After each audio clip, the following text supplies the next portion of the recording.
Alô, alô? Oi. Oi, tudo bem? Boa tarde. Como vai? Bom, meu nome é João Paulo Chalu, eu vou fazer a mediação. Não é bem uma mediação, porque é uma pessoa só, né? Mas a apresentação é do embaixador Rubens Recupero, que está lançando aqui na feira uma biografia muito interessante, onde ele passa limpo as memórias da infância no Brás, onde foi condenado a torcer para o Palmeiras, até os dias de hoje, como observador privilegiado da realidade política atual do mundo e do Brasil, nesse terceiro mandato do governo Lula. Embaixador Rubens Recupero, que foi ministro da Fazenda, uma face pública do Plano Real, importante, ministro da Amazônia, um tema que naquele então não tinha sequer a importância, o magnetismo internacional que veio a adquirir a importância crucial em relação às mudanças climáticas e tudo isso. Um diplomata, de certa forma, pioneiro, importante na questão das relações do Brasil com a África, outro tema hoje em evidência em relação à questão racial. Portanto, uma figura que, ao longo desses mais de 80 anos, teve, como observador, no início de episódios até traumáticos, como os primeiros passos do golpe de 64,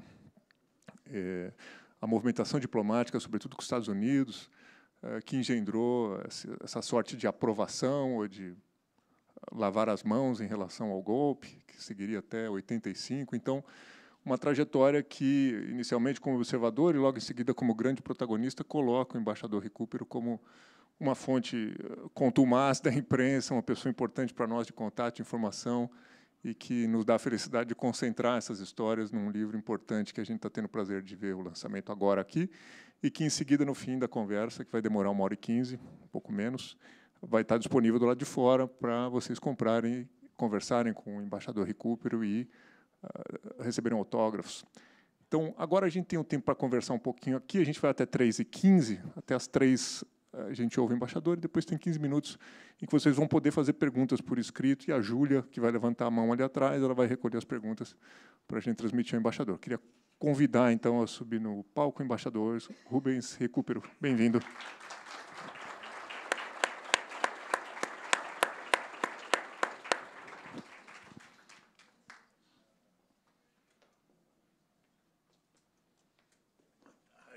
Obrigado, hein? Fico aqui ou aí?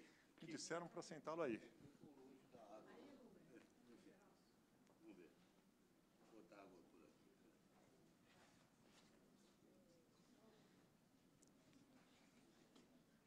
Ah, já tem aí. Mas a gente vai usar mais de uma, viu? Tá calor.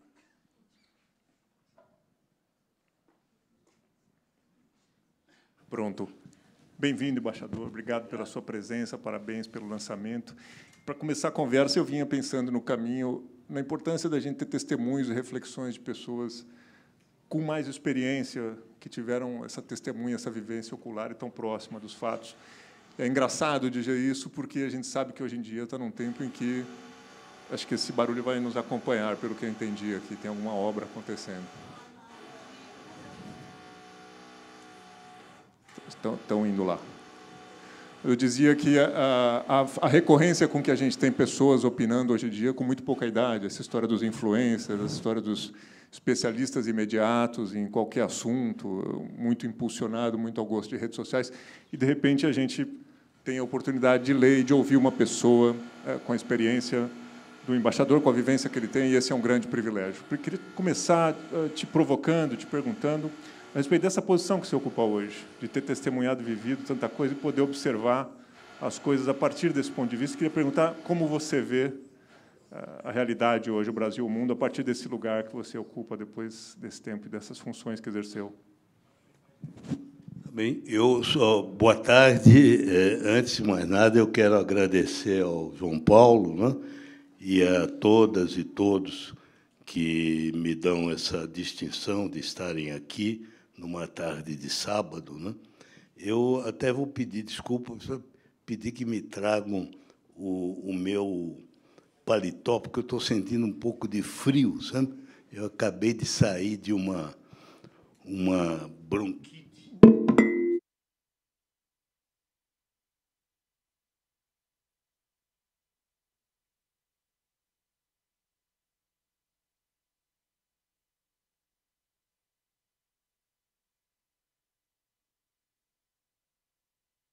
estava quente, né? Mas aqui tem um ar-condicionado bem agradável, né? A pergunta que você me faz, sabe, não permite uma resposta fácil, sabe? Eu sempre me impressionei com aquelas grandes figuras do passado que terminavam, às vezes, discursos dizendo: tenho absoluta confiança no futuro glorioso que espera o nosso país. E tal. O Joaquim Nabuco, por exemplo, tem um discurso famoso que ele fez quando ele veio para a grande reunião interamericana no Rio de Janeiro, né? É um discurso que ele faz no Cassino Fluminense, em que ele dá um balanço na vida dele, né?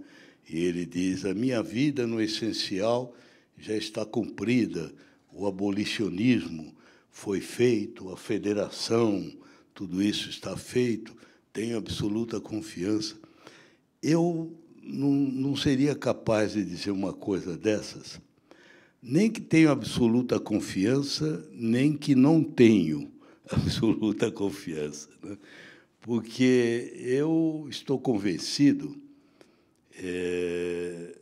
que a história é o domínio do imprevisto, né? Ela sempre nos surpreende com coisas que nós não imaginamos, muitas vezes para o bem, outras vezes para o mal, e que, fundamentalmente, não tudo, muita coisa não depende de nós, né? A pandemia, por exemplo, né? São forças da natureza, né? Mas, de maneira geral, nada está escrito nas estrelas, né? Nada está predeterminado, nem em relação ao Brasil, nem em relação ao mundo, né?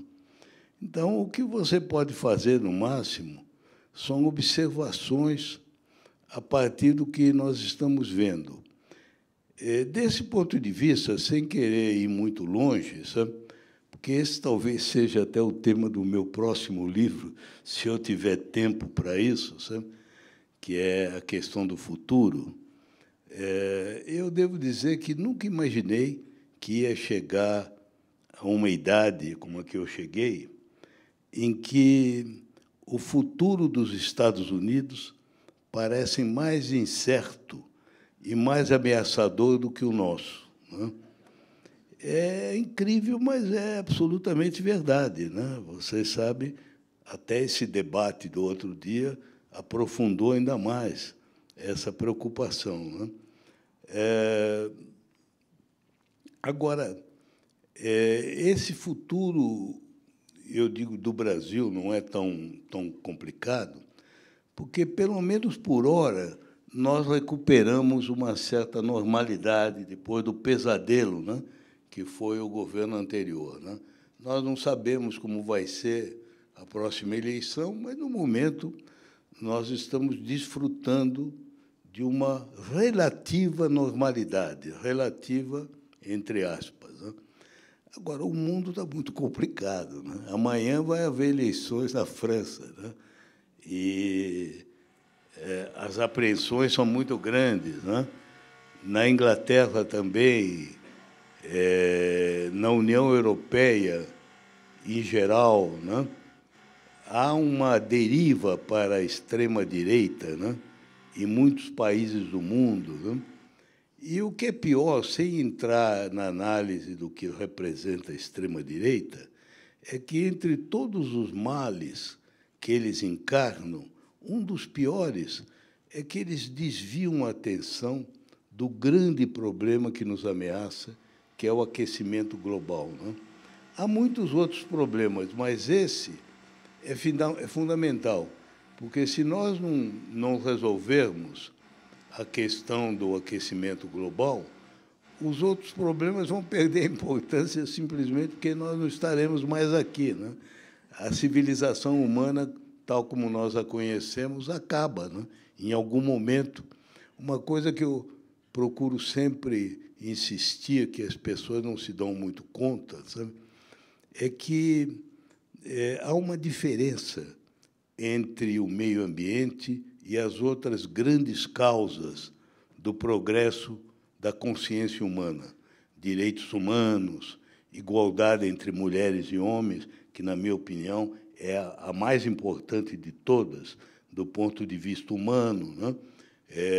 Erradicação da miséria, porque todas as outras causas, essas causas, podem sofrer até retrocessos temporários, e haverá sempre a esperança de recuperar lá na frente. Diz assim, não, tivemos agora uma perda, mas amanhã nós vamos ganhar a eleição, vamos recuperar. O meio ambiente, não. O meio ambiente tem uma característica, é que o relógio da vida, em algum momento, que ninguém sabe quando, vai parar. E, quando parar, não tem mais jeito. Não tem mais. É irreversível, não é? Então, o que me assusta no mundo é essa extrema-direita que, além de estúpida, né, que é a sua característica definidora, né, ela recusa a evidência e vai nos fazer perder um tempo precioso. Não digo aqui, mas é claro que, se os Estados Unidos recuar, se outros países recuarem, o problema é grave. Então, eu vejo um mundo, como eu disse, com uma certa apreensão maior que a do Brasil, viu? A do Brasil não é que eu tenha uma esperança infundada, mas o que eu tenho confiança no Brasil é porque, pela primeira vez, nós estamos incorporando à vida consciente, à vida ativa, contingentes gigantescos que estavam excluídos, né? É claro, no primeiro lugar, a da mulher, né? Eu gosto sempre de dizer uma frase do ex-diretor do Fundo Monetário, o Michel Candecy, que é muito amigo nosso. Uma vez nós estávamos na casa dele, no sul da França, onde ele fazia uma reunião antes do ano 2000, e era 98, acho que, se não me engano, e o tema era: que razões haveria para acreditar que o novo milênio seria melhor do que o passado? E a melhor resposta, a primeira, foi a dele. Ele disse: olha, eu não tenho dúvida, porque até agora, durante milênios, a humanidade atuou usando apenas metade do cérebro, porque não atuou utilizando o potencial da mulher. Hoje em dia, com a emancipação feminina, embora esteja começando, é como se os seres humanos passassem a usar as duas metades, né?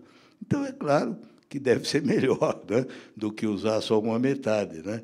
E eu diria que a mesma coisa é verdade quando você incluir os negros, os indígenas, né, os pobres, que é o que está acontecendo na universidade.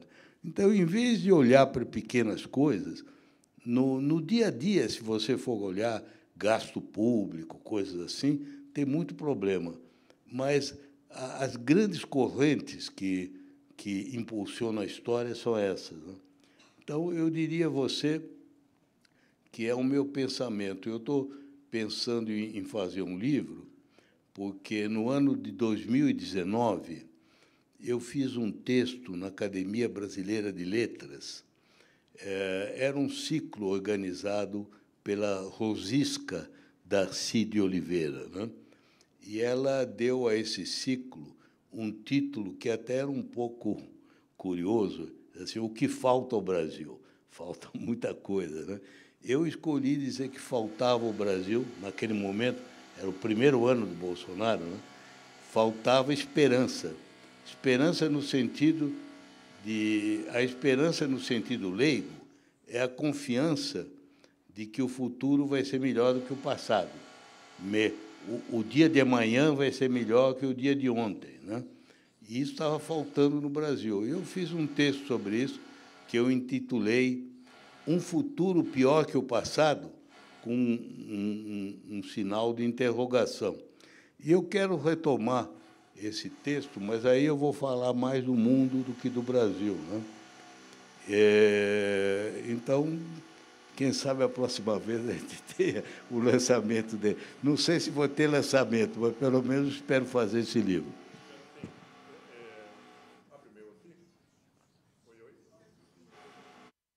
Agora, obrigado. Eu ia brincar dizendo que o senhor está lançando um livro sobre o seu passado e eu estou aqui fazendo perguntas sobre o futuro. Mas não estou tão errado, já que tem um livro no prelo para tratar das perspectivas, né?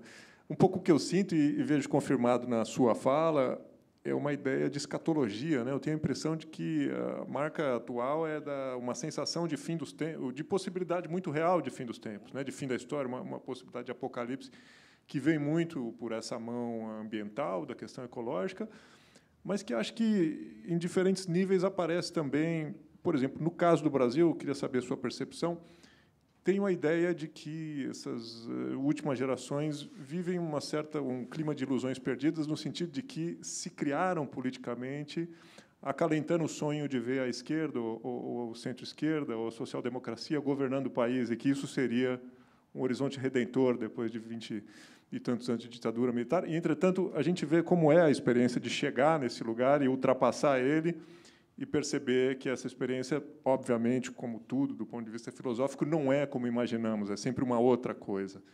Então, um pouco uma sensação de ilusões perdidas, um pouco uma sensação de morte iminente por causa da questão ambiental, essa sensação de morte iminente provocada por essas correntes extremistas que tem na escatologia o seu léxico, sua forma de mobilizar as emoções, né?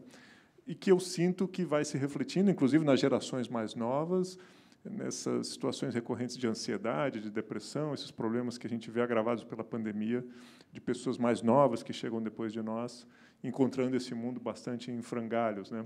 Então, novamente, recorrendo à tua perspectiva longa de narrativa da tua história na biografia que está lançando, queria saber se o senhor também tem essa percepção e que ponto de vista o senhor pode entregar para nós, tendo a experiência que teve, em relação a essa sensação hoje presente de finitude, né? Olha, primeiro sobre a juventude, né, que você falou.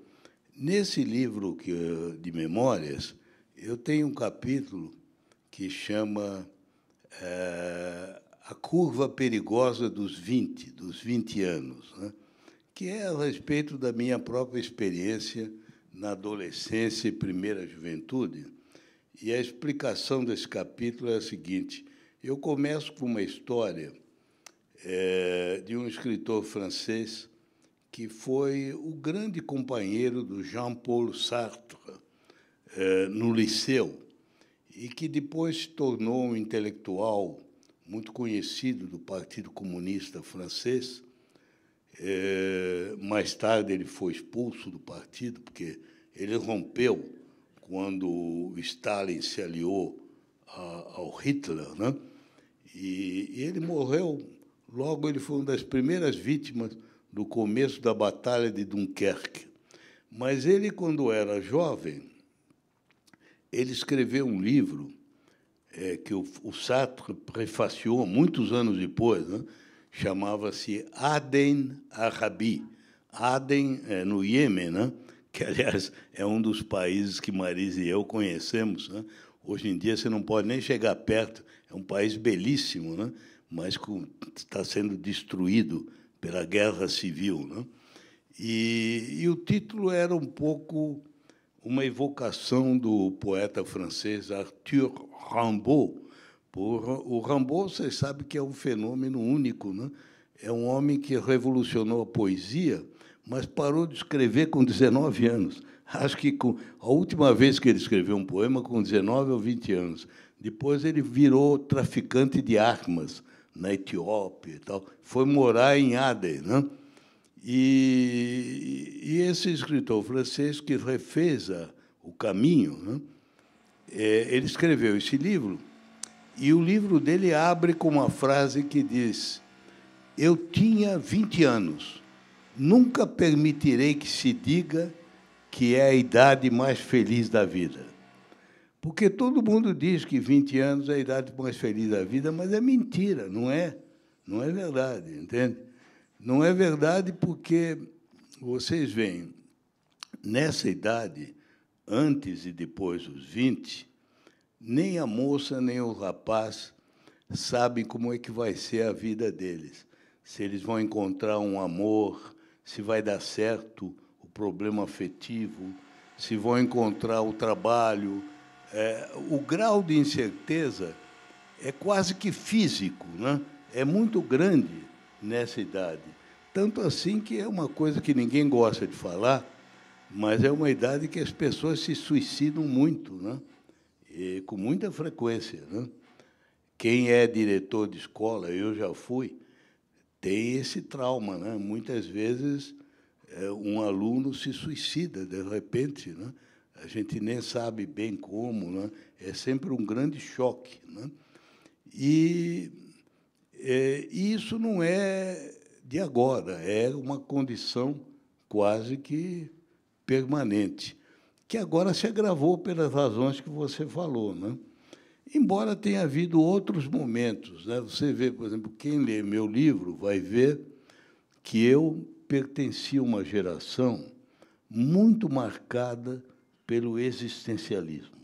De todas as correntes que existem na filosofia ou na cultura, a que marcou a minha geração foi o existencialismo. Porque, quando eu tinha 20 anos, eu fiz 20 anos em 57, né? Nós estávamos muito próximos da geração do Sartre, do Camus, da Juliette Gréco, né? E quando eu estava na faculdade, meus amigos, por exemplo, um dos meus amigos que eu nunca mais encontrei era o Radouan Nassar, o futuro romancista, né? Nós falávamos essas coisas, entende? Nós éramos muito impressionados pelo existencialismo, que, como você sabe, tem como uma das características essa de ser muito sensível àquela ansiedade pelo fim de um mundo, né? O fim de um mundo, né? Há um texto até muito bonito que chama A Coragem de Ser, não sei se foi traduzido em português, é de um teólogo alemão, Paul Tillich, que emigrou para os Estados Unidos e foi professor de Yale. E, nesse livro, que ele também é um existencialista cristão, ele diz isso, né? Que houve alguns momentos da história em que houve uma ansiedade devido à impressão que se tinha da morte de um mundo, né? Ele diz, por exemplo, isso se vê muito no fim do mundo greco-romano. Quando a antiguidade greco-romana chega ao fim, a invasão dos bárbaros, a derrocada do Império Romano, as pessoas que escrevem, inclusive Santo Agostinho, né, que é dessa época, né, sentem muito o fim do mundo deles, né? Houve outros momentos, ele diz, por exemplo, a reforma religiosa, que acentuou muito aquela ideia do problema da consciência da culpa, né? E houve outros momentos assim. Agora, a grande diferença do que você falou é que, antes, a possibilidade era do fim de um mundo, mas não do fim do mundo, né? Era o fim de uma civilização, de uma cultura, né? Hoje em dia, nós podemos acabar com a vida. Isso é que é diferente. Você sabe que eu até conto aí no meu livro, quando eu terminei o curso do Rio Branco, foi em 1960, né? E a nossa formatura foi em 61. O Paraninfo era o presidente Jânio Quadros. E eu era o orador da turma. E eu tive que fazer um discurso que caiu muito mal para o Jânio, porque o Jânio não esperava, né? Porque todo o meu discurso foi montado sobre a ideia do perigo do fim da civilização, porque vocês, hoje em dia, a maioria, todos são jovens aqui, não se lembram, mas 1960, 61, foi quando o mundo chegou mais próximo de uma guerra nuclear, né? Esse meu discurso, essa formatura, ocorreu um pouco depois da construção do Muro de Berlim e um pouco antes da grande crise dos mísseis de Cuba, que foi quando o mundo quase que chegou ao fim, né? Hoje em dia se sabe que houve quase que por um triz, né? O desfecho de uma guerra atômica, né? E eu, então, estava muito impressionado na época, porque eu havia lido um livro de um grande filósofo católico, Emmanuel Mounier, que escreveu um livro que chamava o Grande Medo do Século XX. Era um livrinho pequeno que foi traduzido pela editora Agir. E me impressionou muito uma conferência que ele fazia, que ele fez na Unesco, em 57, um pouco depois de uma daquelas grandes explosões nucleares de testes, né? E até o livro dele é impressionante, porque ele tem duas epígrafes.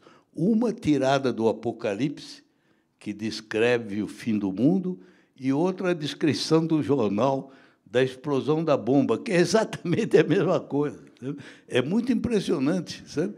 Que é quase como alguém que tivesse lido o Apocalipse, né? E ele, nessa conferência, ele diz, olha, até agora, a humanidade não podia fazer como o homem individualmente. Não podia, se quisesse, meter uma mara na cabeça.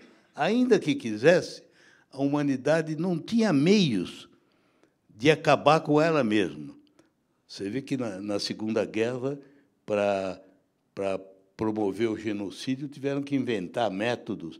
Mesmo assim, não conseguiam, porque era difícil matar as pessoas, né? A bala, você mata algumas, mas como é que você vai matar bilhões, né?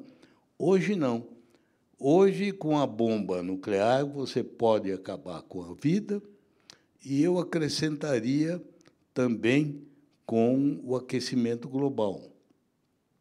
Tanto assim que há um autor que diz uma coisa curiosa, né? Até recentemente, ele dizia, era mais fácil imaginar o fim do mundo do que o fim do capitalismo. O capitalismo não se via como é que podia acabar. Agora, o fim do mundo, você já vê, né? Pode acontecer. Eu acho que nós vamos evitar, né? Porque eu ainda acredito que nós somos seres racionais, embora não sejamos apenas racionais, né? Nós somos racionais, mas somos uma porção de outras coisas, né? Então, não sei se nós vamos conseguir evitar. Agora, é claro que a juventude, sobretudo moças e rapazes agora, vendo isso, se angustiam, né? Porque elas já têm o problema da precariedade do trabalho, né?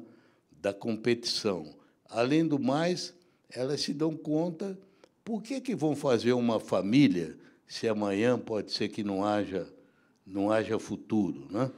Então, é um sentimento muito agudo.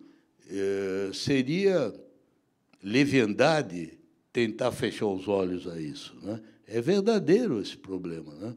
E, como eu acabei de dizer, basta você olhar o Trump nos Estados Unidos e outros lugares, você vê que não é uma fantasia, né? Não é que nós estamos imaginando coisas. Esse perigo existe, né? Existe. Agora, nós vamos ter que conviver com isso e vencer isso através justamente do que o Tillich dizia, a coragem de ser, de afirmar o próprio ser, né? De afirmar a possibilidade da vida. Mas aí nós já entramos... Nada disso, isso aí eu não cheguei a entrar no livro, né? Porque nem vai ficar para um próximo livro. Oi, a gente está numa feira literária. Eu tinha uma curiosidade em relação à sua experiência da escrita, e eu vou perguntar isso, mas antes queria dar um aviso que a Júlia me pediu, que quem tiver pergunta é só levantar a mão.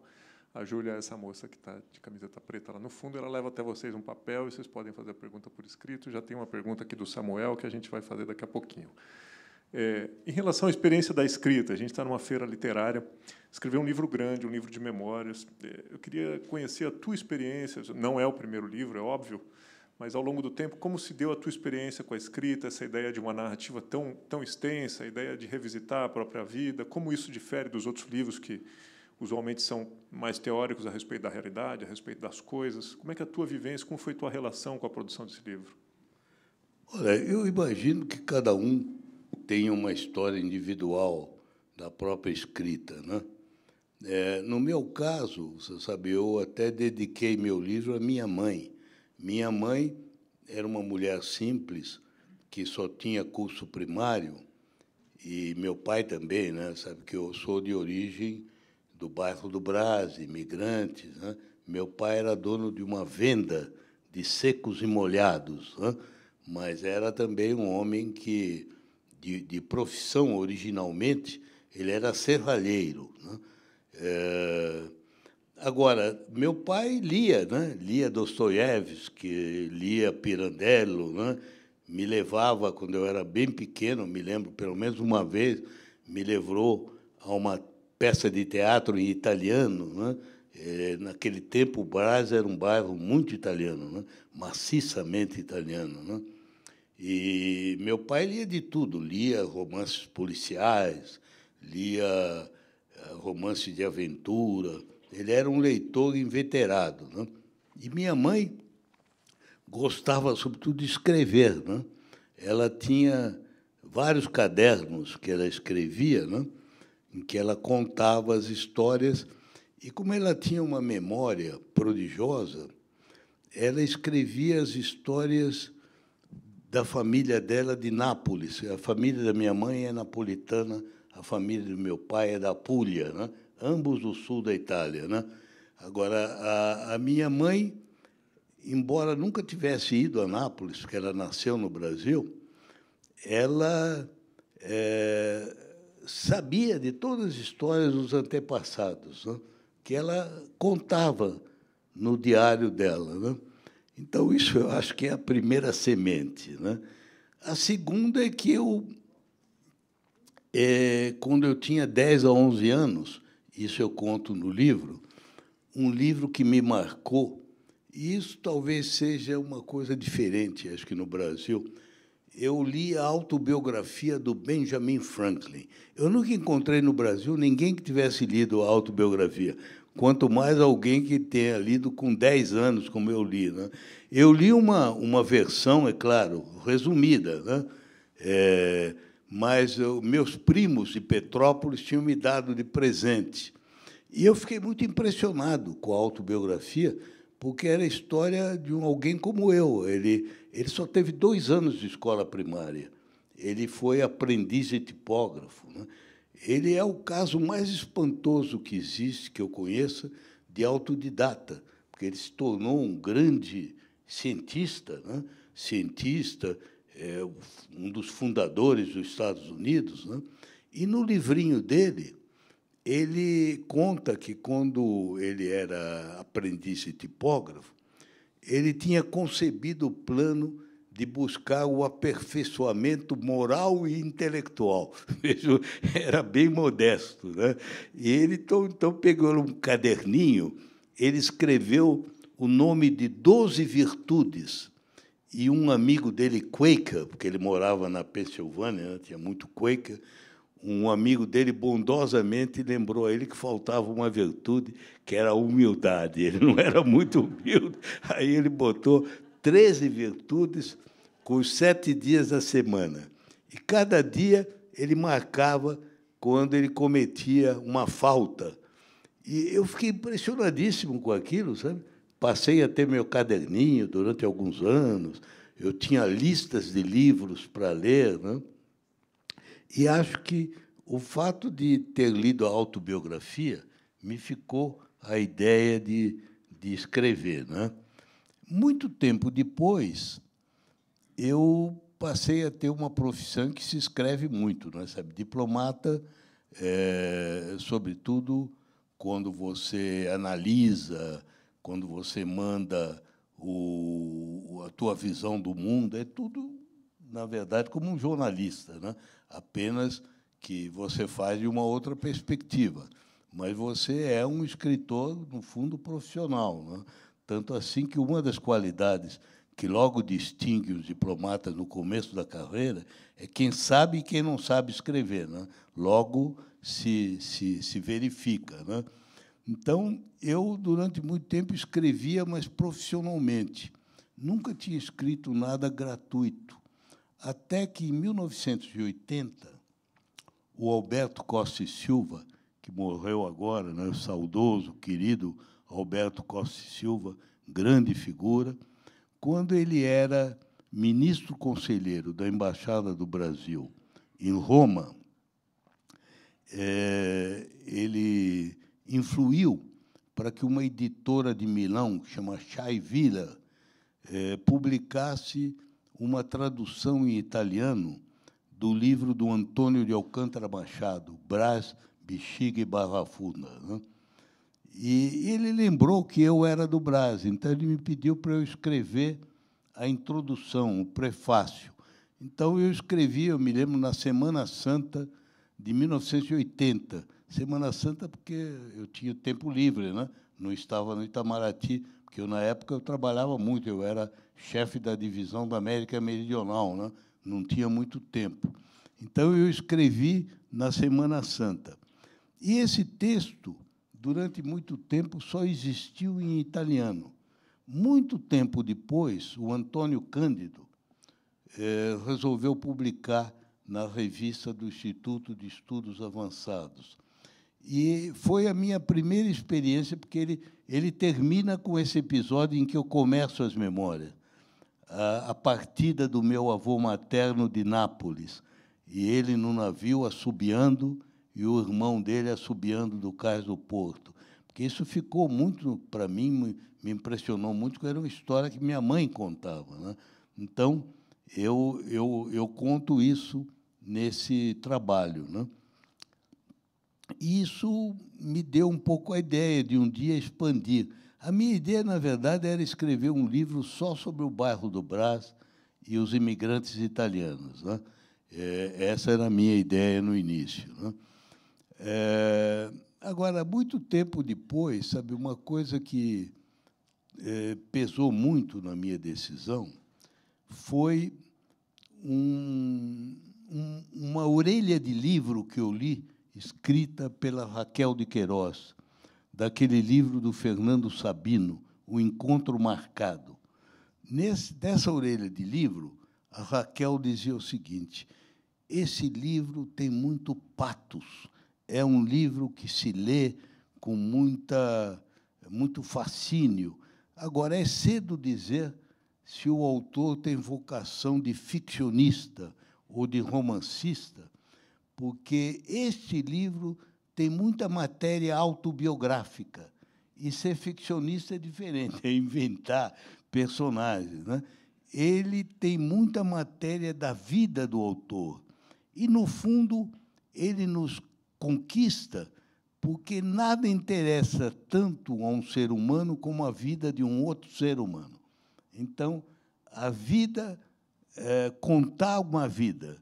Então, eu fiquei com essa ideia de que era bom contar a vida, não que fosse melhor do que a dos outros, mas cada vida eu acho que merece ser contada, né? Eu acho que você teria aí bilhões de vidas, né? Uma citação de que eu gosto muito, que eu faço até no livro, né? É daquele grande escritor Yiddish, o Isaac Bashevis Singer. Eu digo Yiddish porque, embora ele tenha nascido na Polônia e tenha ido para os Estados Unidos, ele escreveu só em Yiddish, né? Ele, no discurso de Prêmio Nobel, quando ele ganhou o Prêmio Nobel, ele disse: eu acho estranho darem o prêmio ao escritor de uma língua que hoje quase ninguém mais conhece, né? Uma língua que está morrendo, né? E ele escrevia em Yiddish até o fim da vida, né? E ele tem, nessa época que ele ganhou o Prêmio Nobel, ele deu uma entrevista ao New York Times, em que ele diz uma coisa muito perceptível. Ele disse: olha, Deus foi um pouco avarento quando ele nos deu inteligência ou força física. Ele não nos deu muita inteligência nem muita força física. Em compensação, ele foi muito pródigo em nos dar emoções e sentimentos. Ele diz assim, qualquer idiota é um milionário de emoções. E é verdade, porque vocês veem quais são os personagens dos grandes livros da literatura, de Dostoiévski, de Tchekhov, de outros. Não são as grandes figuras, os reis, os presidentes, os primeiros ministros. São seres humanos, né? Mulheres e homens que, de outra forma, seriam anônimos, né? E eles adquirem aquela imortalidade pelo escritor. Por quê? Porque eles são milionários em emoções. Emoções tanto positivas, né, de amor, né, como negativas, ciúme, inveja, né, emoções terríveis. Então, eu acho que é isso. Quer dizer, a vida humana, de todo ser humano, todo mundo devia escrever a sua própria vida, né? Eu até digo isso aos estudantes, porque, de tudo que eu fiz na vida, o que eu mais gosto é de ser professor, né? E eu sempre digo aos estudantes, olha, a primeira grande conquista que vocês precisam adquirir é a capacidade de se exprimir com clareza e de uma maneira direta, sem preciosidade, verbalmente e por escrito. Quem sabe se expressar já tem metade do caminho andado, até em termos de carreira. Ajuda muito você saber se expressar. E como é que você faz isso? Praticando, porque escrever como falar é uma arte, né? Alguns, é claro, terão mais facilidades do que outros, mas você precisa praticar aquilo que os romanos diziam, né? Nenhum dia sem uma linha. Você tem que todo dia escrever, né? Então, eu digo sempre a eles, vocês devem ter um diário para contar como é que é o seu cotidiano, né? Como é o filme que vocês viram, né? O que é que vocês pensam da vida, né? Vocês escrevam, porque a linguagem escrita é diferente da linguagem falada, né? E exige esse esforço. E, sobretudo, porque eu acho, entende, que toda pessoa merece se admirar a si próprio, né? Então, a maneira de fazer isso é escrever sobre os seus sentimentos, né? Eu já nem me lembro o que você perguntou, então já... Não, eu perguntei sobre o seu processo de escrita, e é bom que você tenha esquecido, porque me permite insistir num ponto. Eu sei que, sobretudo, pessoas que gostam de literatura e que vêm a esse tipo de feira, é muito comum que as pessoas tenham seus diários, ou pelo menos planejem escrever suas memórias, ou dos seus pais, isso é muito comum. Então, eu queria insistir nessa questão do teu método, saber, a tua abordagem qual foi? Você se dedicou de maneira concentrada a escrever o livro, ou você colecionou memórias ao longo da vida inteira e, em algum momento, organizou? Como foi esse processo? Não, olha, eu, quando escrevi esse livro, que eu lancei em 2017, A Diplomacia na Construção do Brasil, eu pensei que era meu último livro, né? Eu antes tinha feito alguns livros, mas menores, né? E até é curioso, você sabe, eu, um pouco antes, eu havia sido operado. Nessa época, eu era colunista da Folha, né? Eu tinha uma coluna na Folha, eu escrevia, eu me dispersava muito, né? Num determinado momento, eu tive uma operação cardíaca muito grave, né? Era uma coisa realmente séria. E essa operação me fez ver que o tempo estava se esgotando, porque eu tinha esse plano de escrever a história da diplomacia há muito tempo e eu adiava sempre. Então, eu parei de escrever para jornais, né? E aí me concentrei e escrevi o livro da diplomacia, que você sabe, até hoje é um livro que os estudantes leem agora mesmo, saiu a segunda edição, porque eu escrevi o capítulo do Temer e o obituário do Bolsonaro, né? Eu queria fazer o obituário, né? Então, enquanto eu não sabia se ele ia ser eleito ou não, eu não quis fazer a segunda edição. Agora saiu. Eu levo o livro até os nossos tempos, né? E eu pensei que era o último livro, né?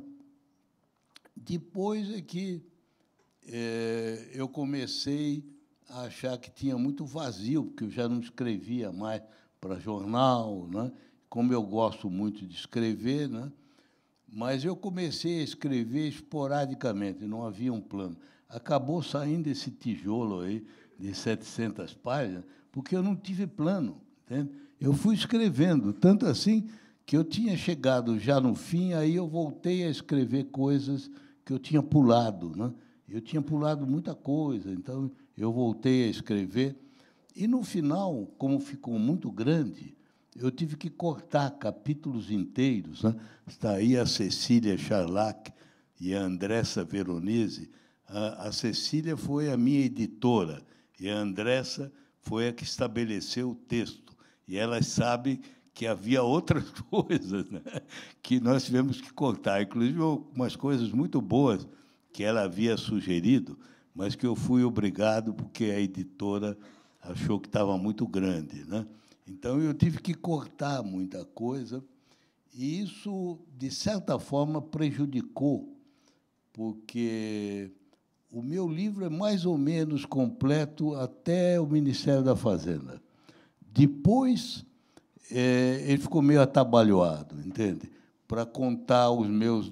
Por exemplo, eu nunca consegui encontrar uma maneira adequada, até hoje eu luto com esse problema, de transmitir às pessoas o que foram quase 10 anos na ONU, porque quase ninguém sabe disso, entende? Mas eu tive uma vida muito intensa na ONU e na UNCTAD, né? Só que o Brasil, como é um país muito voltado para si mesmo, não toma conhecimento disso, né?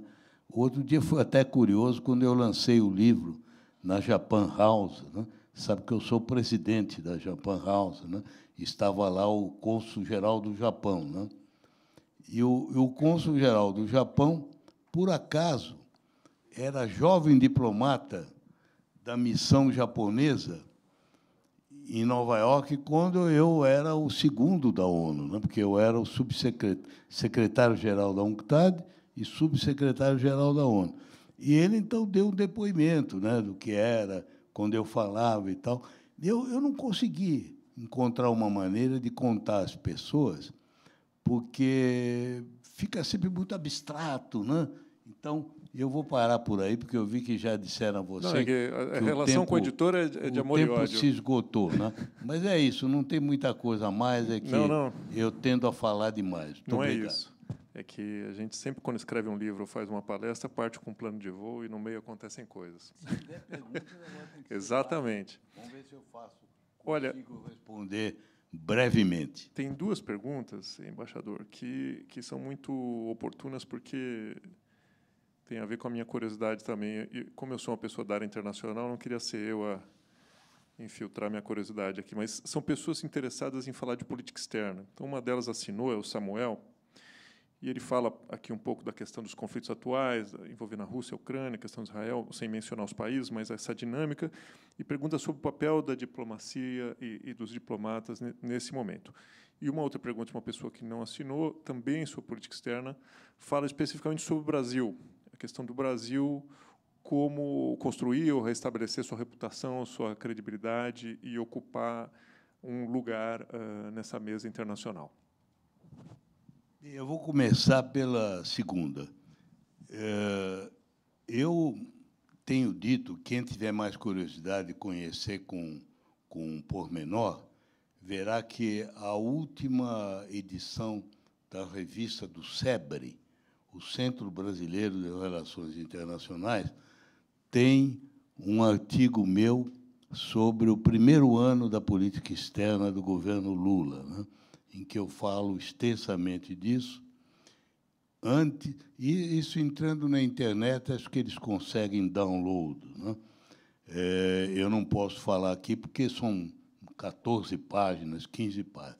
Mas o que eu digo basicamente nesse artigo é que foi muito bom que o Lula, no início do seu governo, tivesse desfechado uma ofensiva grande para fazer esquecer aquele período terrível, né, das trevas que nós tivemos do governo passado e, sobretudo, daquela triste figura que foi o ministro do Exterior, que eu nem me lembro o nome dele, nem quero lembrar, né? Então, o fato dele ter ido a uma porção de lugares, ter feito um trabalho intenso naqueles primeiros meses, fez com que o Brasil voltasse a ter uma presença mundial, né? Eu acho que isso foi perfeito, já se cumpriu, né? Já se cumpriu. Agora, é possível ir além disso? Muita gente tem uma expectativa de que o Brasil possa ser mediador, né, dos conflitos. É muito difícil, sabe? Na vida internacional, a mediação é uma coisa raríssima, sabe? Raríssima. Ocorre muito poucas vezes, porque, normalmente, os países que estão em conflito não querem saber de pôr fim ao conflito. No passado, havia uma figura que desapareceu, chamava-se a mediação armada, em que um país muito forte impunha uma solução, né? E quem não aceitava, ele atacava, né? Mas isso acabou, né? E hoje em dia, para você ser mediador, é preciso que os dois lados queiram. Ora, nenhum dos lados nos conflitos atuais quer. E não é só em relação a nós, eles não querem os Estados Unidos, não querem a Inglaterra, não querem a França, não querem ninguém, porque tanto um lado como o outro, com razão ou sem ela, acham que vão resolver o problema na base do confronto, né? Então, a ideia de que o Brasil possa resolver esses conflitos é muito remota, entende? E, além do mais, você sabe, para você ser mediador, você tem que ser daquela região, né? Você vê, no caso da Ucrânia, né, a Turquia é o país que tinha tudo para ser mediador, porque a Ucrânia, no passado remoto, foi parte da Turquia, né? E está lá ao lado, conhece tudo, não conseguiu. Tentou, né? Foi a única tentativa em que os dois chanceleres estiveram presentes, mas não deu certo, porque não encontraram um terreno comum, né? Então, você vê, o Brasil, o que é que o Brasil sabe da Ucrânia? O que é que o Brasil sabe da Rússia? Não sabe nada. No Itamaraty, se tiver 4 pessoas que falam russo, é muito. Acho que tem mais gente que fala ucraniano, por causa do Paraná. Tem vários colegas meus que são ucranianos, né, de origem, né? Mas acho que tem muito pouca gente que fala russo. Então, como é que o Brasil vai ser mediador de um conflito como esse? O caso de Gaza também, né?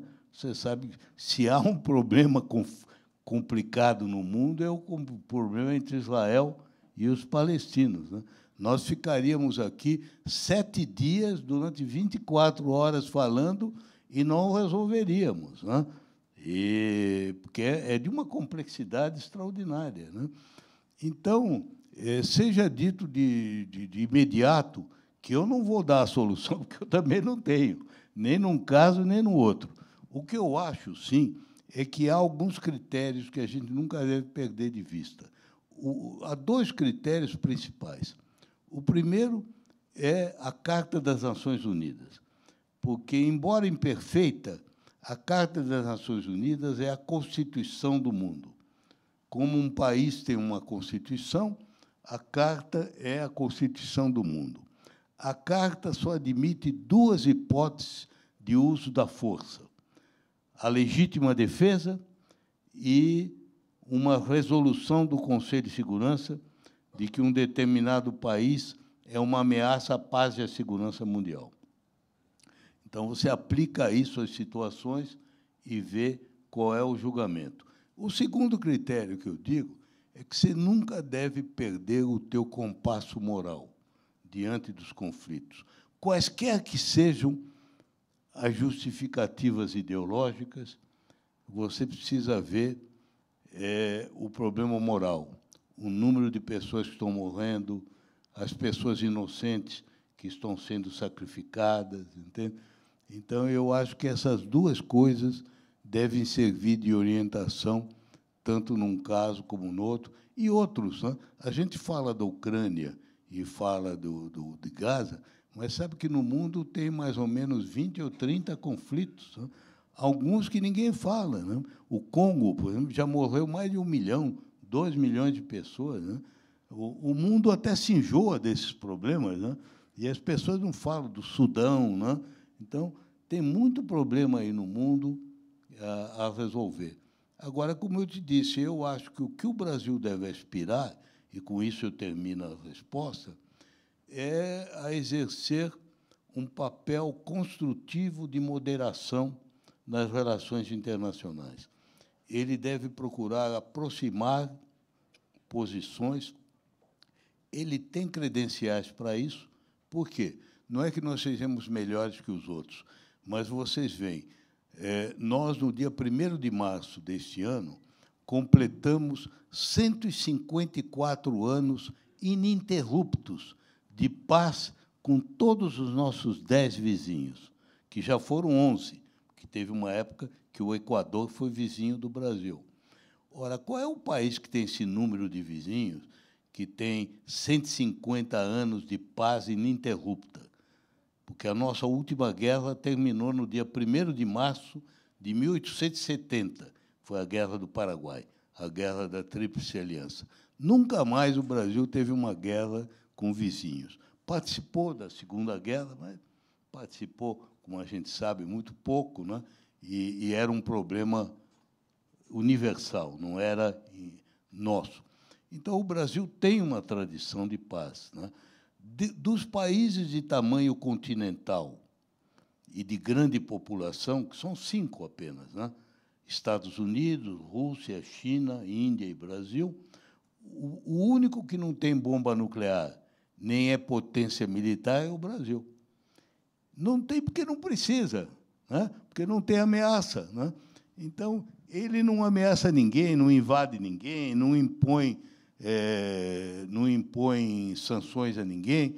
Então, nós temos algumas credenciais, né, para exercer um papel como esse, desde que a gente tenha o cuidado da isenção, de não tomar um partido. Hoje em dia é muito perigoso, com essa questão de China e Estados Unidos, de você pender para um lado ou para o outro, né? Eu acho que o Brasil tem que tomar muito cuidado de manter a sua postura de isenção absoluta nesse conflito, por uma razão muito simples.